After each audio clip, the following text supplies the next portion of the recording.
When winter comes along, we bundle up to stay warm. Well, the same simple theory applies to your homes. Cold air can get inside and end up costing us money in our heating bills. So today, our friend the basement doctor is here to show us how to insulate our home. Joining me, Ron Greenbaum. Nice to have you back, Ron. Hi, Gail. I'm not sure people know you do insulation. They should, but they don't. Well, it's relatively new. We've been actually doing it for about 3 years, and we do it in the basement because that's, frankly, the most important part of the house.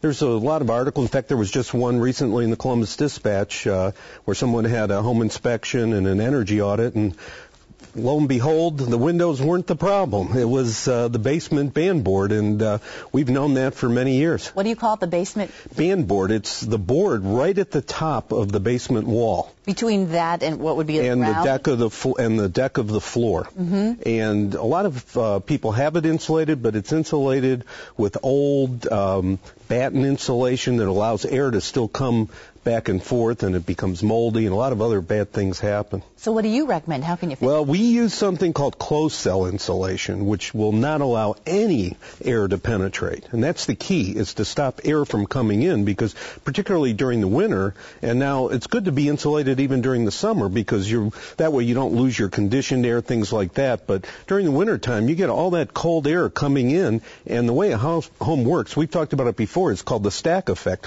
All the air you breathe is coming from below. Mm-hmm. So whether you have a basement or crawl space, if you don't have it properly insulated, you're wasting a lot of money.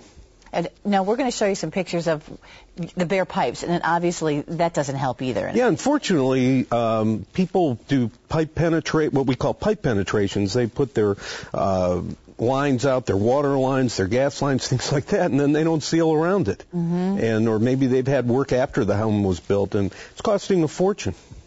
This is old insulation, and here's the question that I have. If you have this insulation in your home, and obviously most people have something, mm-hmm. or they should, can you use your insulation on top of it, or do you remove it? You have to remove that. You can see there that the mold growing, things like that, because you're actually creating problems because the temperature change, things like that. That's up against the earth on the outside, and then that insulation has products in it that start rotting and, mm-hmm. and allow mold to grow. So do you tear out walls and everything to get to this insulation? Well, if your basement's finished, unfortunately, you've got to do some tear out, but most basements and crawl spaces, and that's where we're doing a lot of it, is in crawl spaces. It's very easy access. Crawl space. Well, crawl space, again, that's all the air you breathe, and it's very, very important.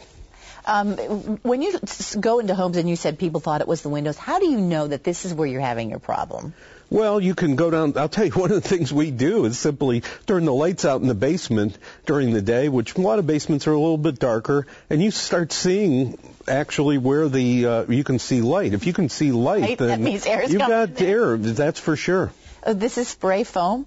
Yeah, it's spray foam insulation. It's very easy. It expands. We put about 2 inches in, as you can see, and it actually will expand to 4 inches, and 4 inches causes, again, not getting too technical, an R13 to R16, and as you can see, that can just save you a fortune. Hopefully save you a fortune in saving your heating bills, and you're going to have a warmer house. People call me right afterwards and leave me messages or talk to me and say, I cannot believe the difference in my family room, my kitchen, places where before I was freezing, my feet were cold. Right. It was amazing. Huh. Okay, well, I know you have an offer for our viewers, so let us explain what that's all about so that maybe we can... Well, in addition to, we still are...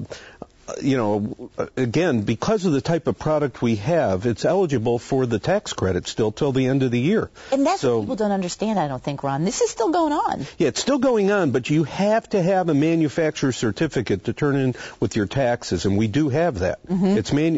It is government compliant, and you can get up to $1,500 back. Most jobs are way under that, though. And so what's the actual final date when they should actually call to have you come out? Well, they need to do it in December. Again, I can't speak for the government, but right now, the end of this year is when you can't get the tax credit. Plus, we're offering $1 off per board foot, which is a lot on jobs that are done this year in December.